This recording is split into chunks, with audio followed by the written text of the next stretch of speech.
Hello. Hello. As a mom, I felt very connected to Marcia Gay Harden and the emotions that she felt, especially as she was trying to help her son when they didn't know what was going on. And so my question is, as a director, can you share some of like your secrets to eliciting those strong emotional feelings that your audience will feel while the actors are busy doing their amazing talent on But screen? I tell you what is interesting about a film like this. What happens is that everybody has their own version of grief. Okay? Every actor, when you come to a movie like this, has their own story or has their own history of loss. So in Belushi's case, it was obvious, right? His brother. In other people's case, it was less obvious, but it was very real. So, and I won't, go into any kind of personal details, but really good actors will understand that what they're doing is that they're tapping into an emotion that they have experienced in their own lives, and that they have, dealt with a sense of loss and a sense of either betrayal or a sense of, real damage in their world.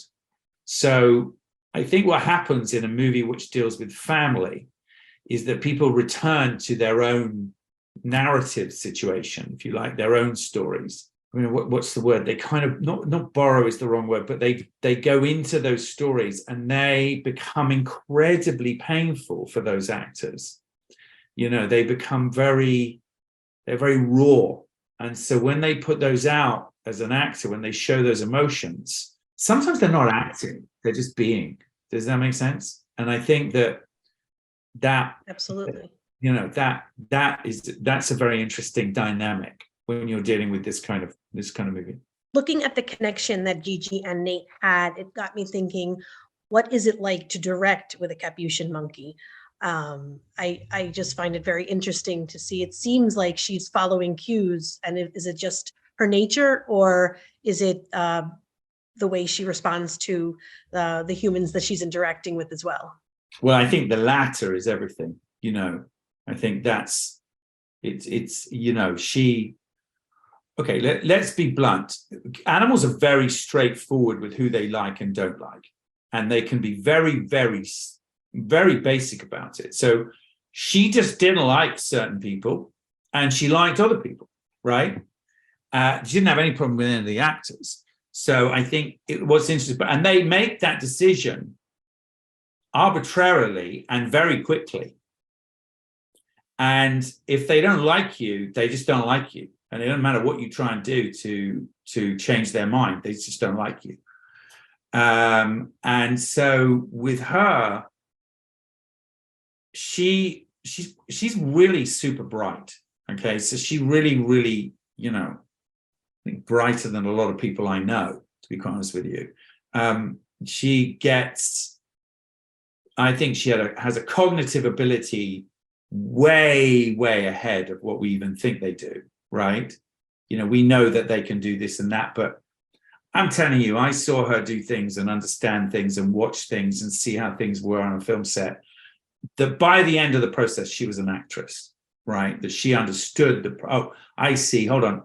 I come in here, I do that, I jump on his lap, I give him a lick, I kiss his face, and then I sit in his lap again, and then I get peanut butter. Done. Okay, let's do that. Let's go. Right? So I think they understand cause and they understand reward. They understand behavior and reward. And then they understand within that, okay, it can get more complicated. So I think scenes like when she said goodbye to him and she's like licking him,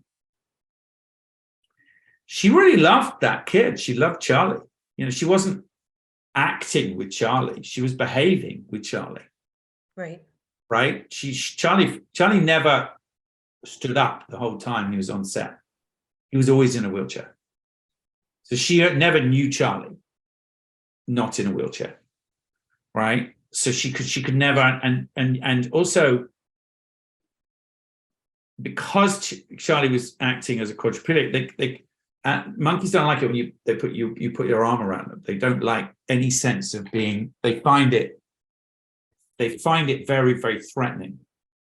They establish their own language with you. If they want to sit on your lap, they sit on your lap. You do not stroke them.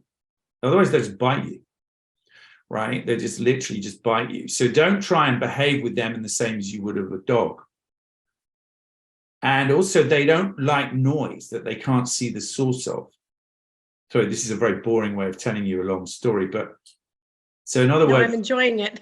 well, in other words, when they're on set, the whole set has to be completely silent. Like, I mean silent, like not, you know, the grip over there doing a wrench, building a bit of scaffolding. No. There's no set. If a guy dropped a spanner, like, you know, in the middle of a scene, she would stop, she would look, and she would run.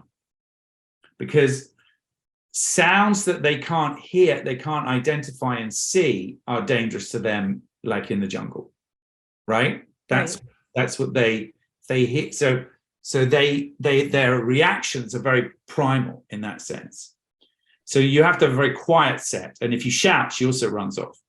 What drew you to wanting to direct Gigi and Nate? That it was a story that I thought needed to be told, to be honest with you. I thought it was a story about people who were disenfranchised, who had lost the right to be able to, you know, to be able to advocate for their world.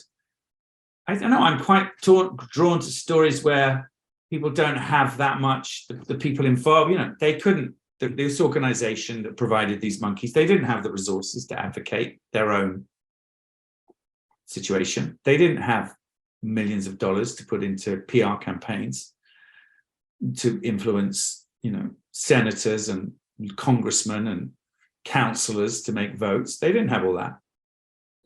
And I think because they didn't have all that, they've lost a lot. They lost a lot of battles, you know. And I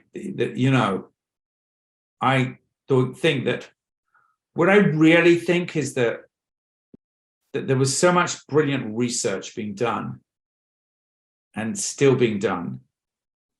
And America was leagues ahead of the rest of the world in this, like light years ahead. No one even had this stuff. And now it's all closed. Now it's all closed down. And I don't like it when discovery and research and, I don't know, awareness and consciousness is reduced by what is politically in tune at that particular moment.